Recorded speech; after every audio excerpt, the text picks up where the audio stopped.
My name's Isobel Parker Philip and I'm the Senior Curator of Australian Contemporary Art here at the Art Gallery of New South Wales. Shadow Catchers is part of the Art Gallery of New South Wales Contemporary Collection project series and draws predominantly on works from the collection.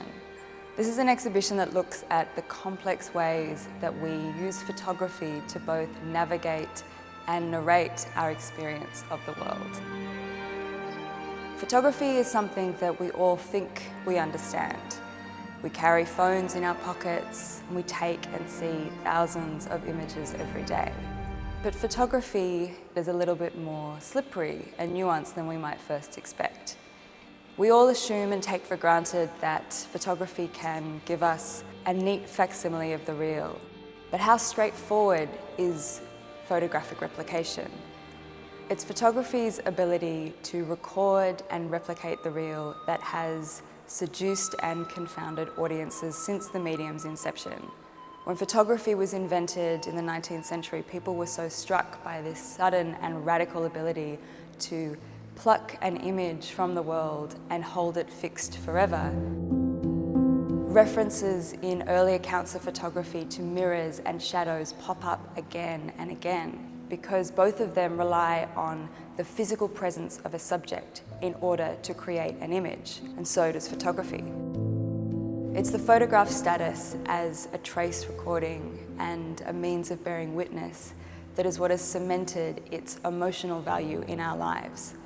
We see photographs of our loved ones not simply as pictorial representations, but as emotional surrogates.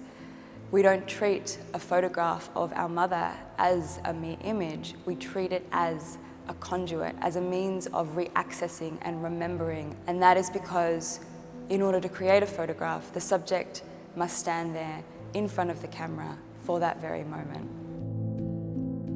Relationships are drawn between these works and through the 4 rooms of the exhibition, which each unpack a different theme. And as you can see as we move through the show, motifs reiterate, work winks at each other across a room, and sightlines are significant.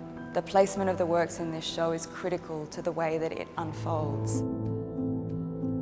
We open with a room all about mirrors. These artists often invert the mirror's primary function. Here, the mirror isn't a means of revelation, it's a means of obfuscation. In the second room, we see doubles where we might least expect them. This is a room all about the echo as an optical device. Forms that are completely unrelated, figures that were photographed decades apart, all of a sudden become twins. The third room in the show examines the multiplicity of the self and admits that no singular photograph can ever truly record our beings or our bodies.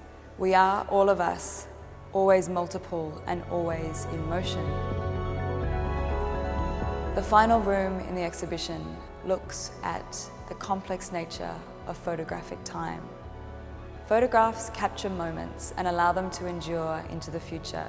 They upend our understanding of chronology and institute a cyclical temporal structure. We all know that mirrors and shadows are never straightforward in the way that they replicate their subjects. Like the mirror and the shadow, photographs can bend the real and recast the world. This is an exhibition that looks at the way that photographs don't simply duplicate reality, but complicate it.